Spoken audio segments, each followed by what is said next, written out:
Miss Becky reminding us that Christ won the battle once and for all on the cross and with the resurrection. One of my favorite descriptions of that, as it describes the fact that we're still engaged in spiritual warfare today as we await the second coming, is that the cross and the resurrection was D-Day. Meaning that once it was accomplished, it was finished.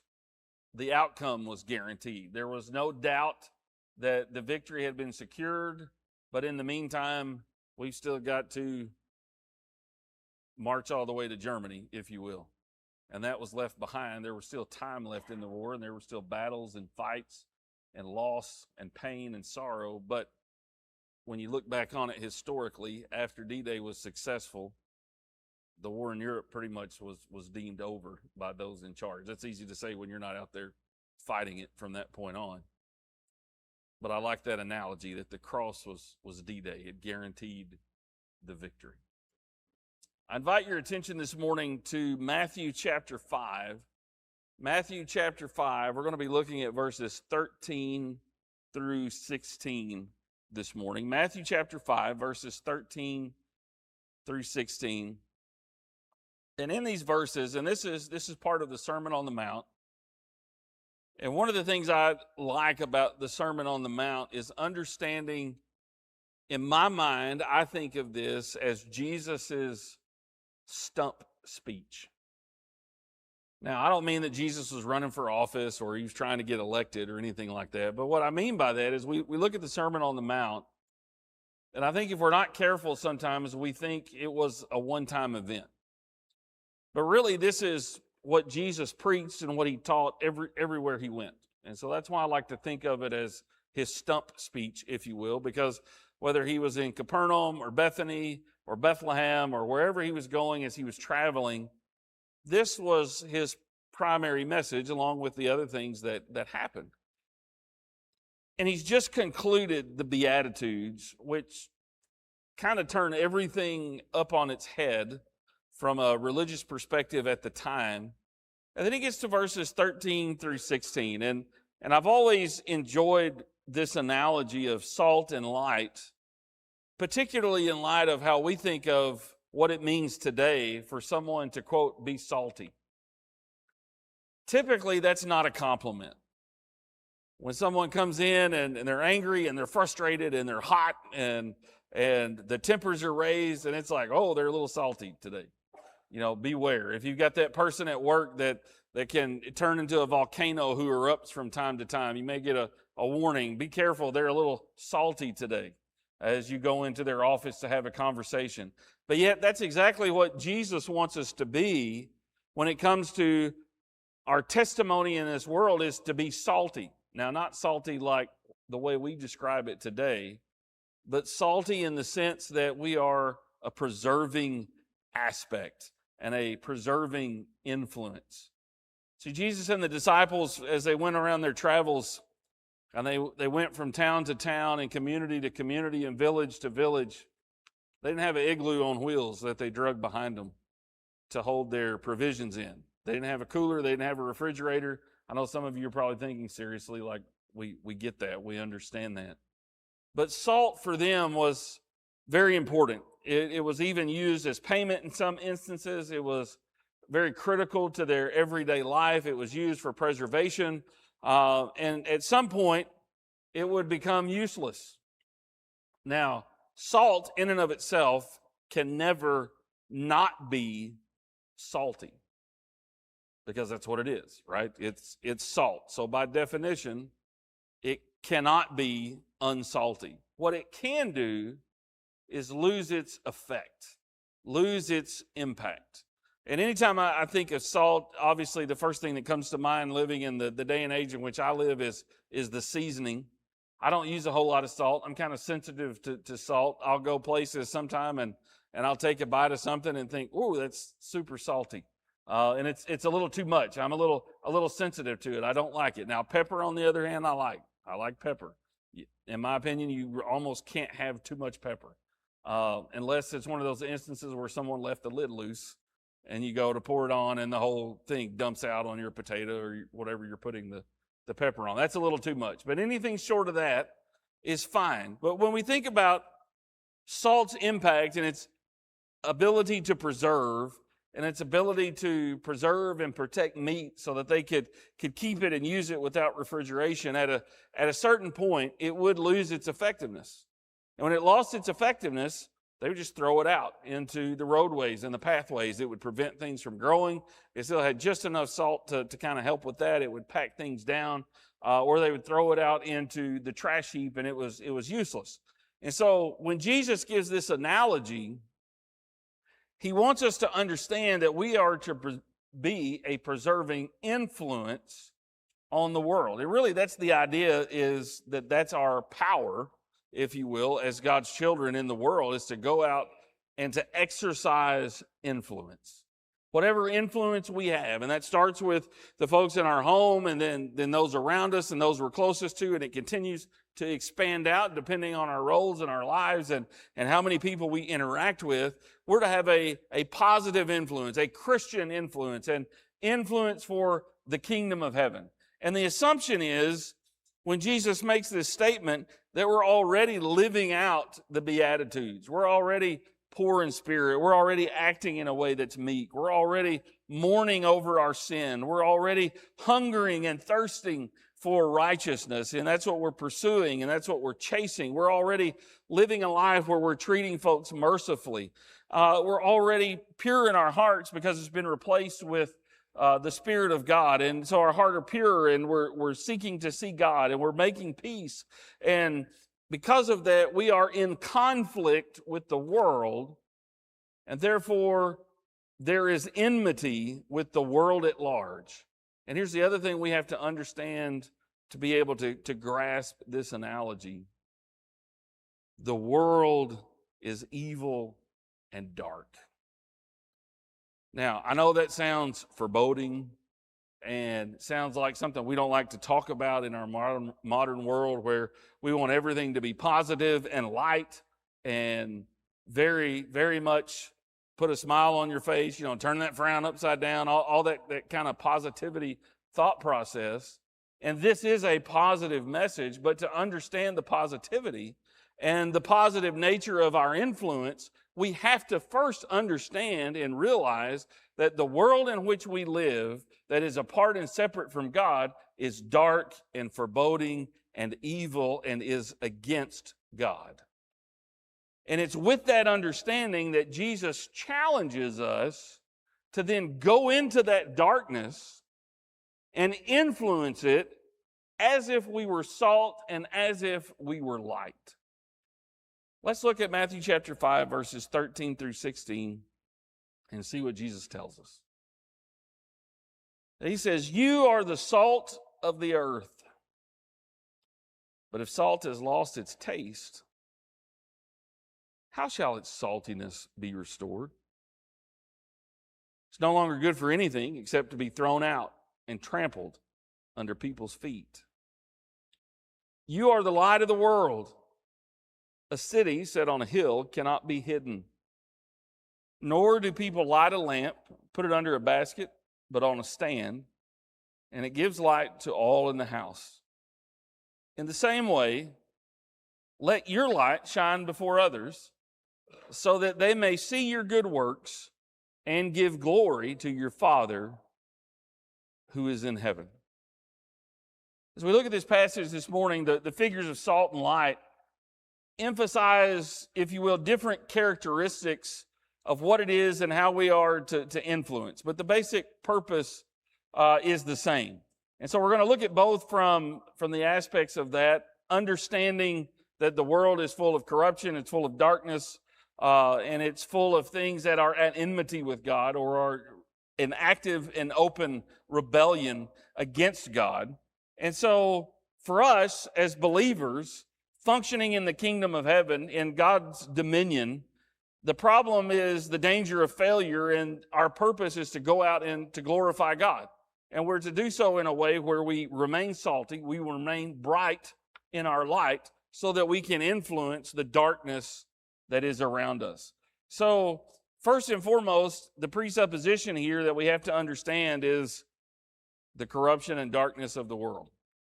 It's out there. It's evil. All you have to do is watch the news at night and see all the bad things that are happening everywhere. Also, that's what sells. The news, very rarely do you get on there. I get tickled. Every now and then they'll have, at the end of the news broadcast, they'll come back from commercial and the broadcaster's sitting there with a little puppy or a little kitten in his lap. And it's like, oh, we've just told you how terrible everything is for 20 minutes. And we've given you the weather. And we've told you it's August, so it's going to be hot. You're going to melt if you walk outside. Or if it's February, it's going to be cold. So now, right before we leave you for the night, take a look at this cute little puppy or this cute little kitten that you can go adopt from the Humane Society if you want to.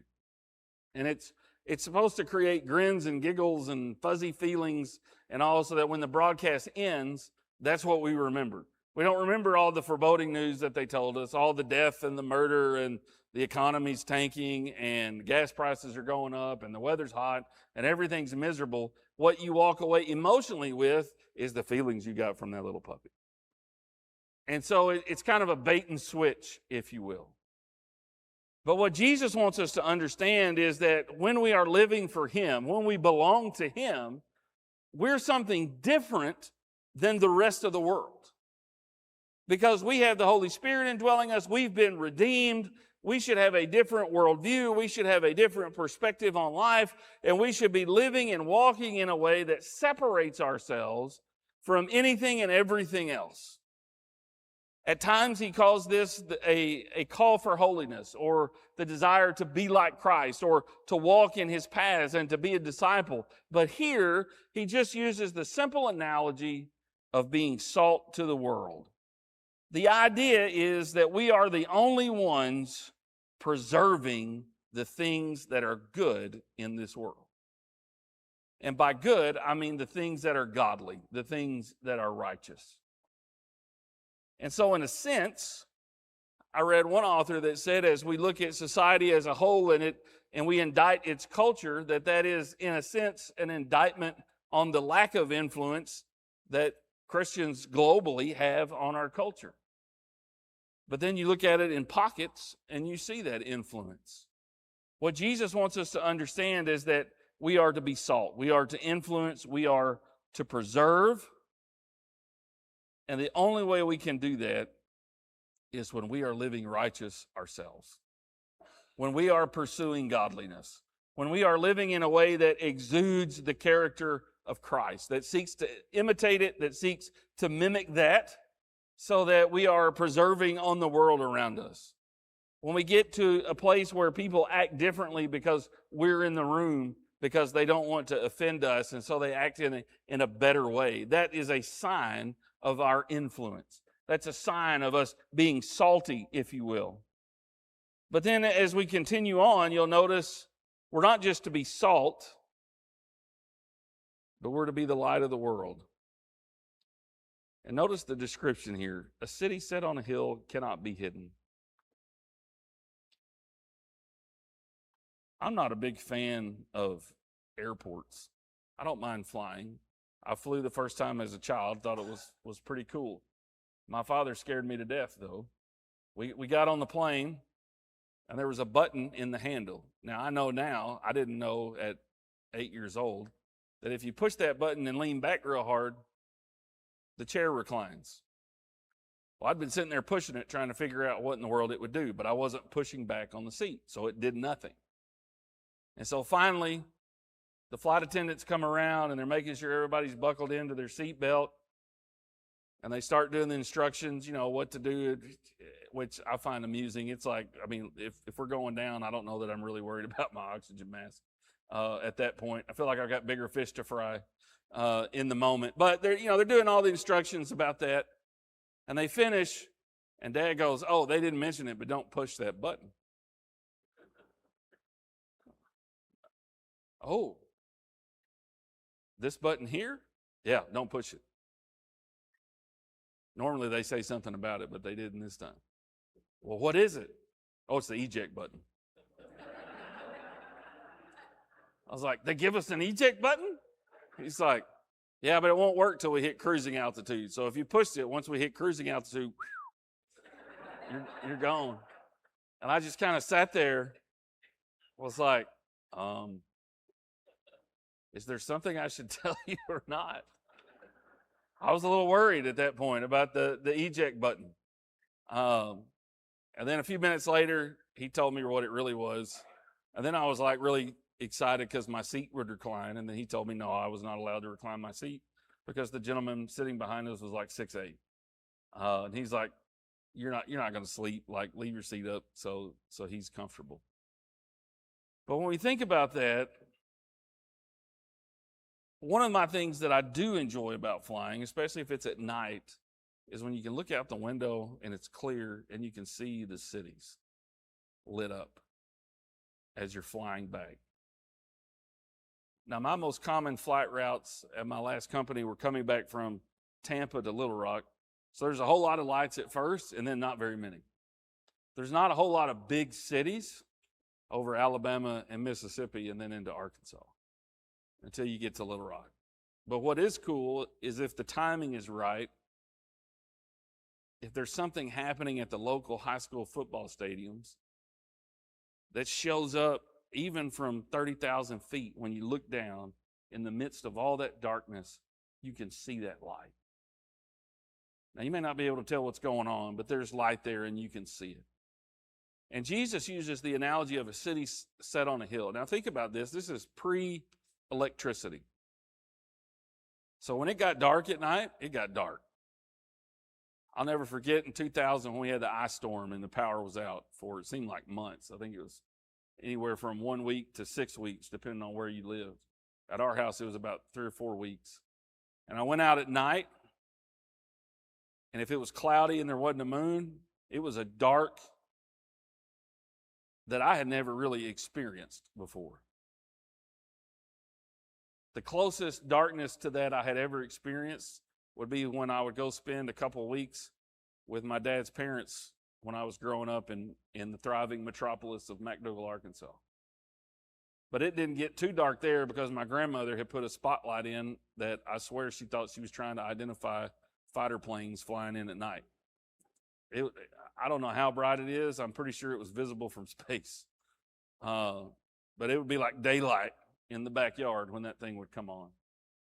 So even then, it wasn't that dark. And I remember standing out in the darkness, turn off the flashlight, and look, like you couldn't even see your hand right there in front of your face. It was that dark. There was no glow. I remember when they built the Walmart in Bryant, you could look over and see the glow just bouncing off the bottom of the clouds from Walmart when it was all lit up. And we weren't anywhere close to it. As a crow flies a few miles, but and so it's that type of darkness. And so when you think of a city that's on a hill, what's the city have? It has walls, and on the walls there are torches, and on the walls there are activity, and those torches are there. So if it's on a hill in the middle of all that darkness, it could not be hidden. You would see it. It would flicker, and you would notice. Now, could you see all the details? No, but you could see the light.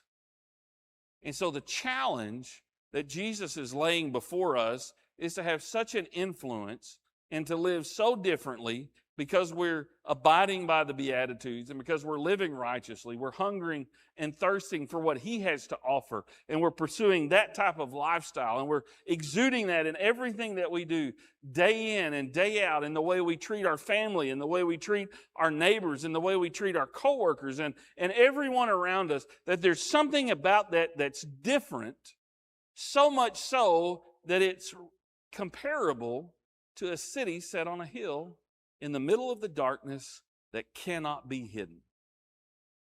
He also uses the analogy of lighting a candle and then covering it up. The translation says it's with a basket. The idea is more of like a little clay pot that they would put over it, about the size of like a 1-cup measuring cup. And they would take that candle and they would put it over it, and that would cause it to go out. Jesus says, no, they don't do that when they need the light at night. What do? They set it up high.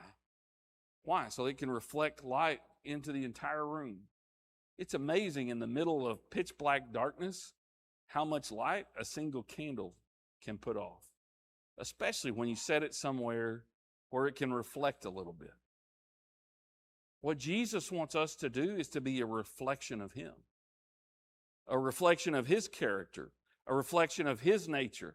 You say, oh, Brother Clay, you don't understand all the things going on in my life. I'm nothing like Jesus. He knows already. He knows when he's speaking to his original audience that this is not the current state of affairs. What he's doing is he's asking us to change and conform to that so that we can be a preserving influence, so that we can be a bright light shining in the midst of the darkness. Why? So that we can eradicate the darkness is the goal. You say, well, how do we do that? We show the light. And then when someone says, hey, there's something different about you, we have the opportunity to share with them the hope that lives within us. And it's not the same hopes that are scattered around in the midst of the darkness. It's not the false hopes that our world offers. It's not the schemes of the devil that are out there for everyone, but rather it's the hope of faith and trust in Jesus Christ and his righteousness imputed to us. And he says, I want you to be salt. I want you to be light. I want you to have that kind of influence. And here's the danger. The danger is that the salt can lose its effectiveness. So what we have to guard against from an influence standpoint is doing things that cause us to lose our saltiness, if you will. How do you keep salt fresh?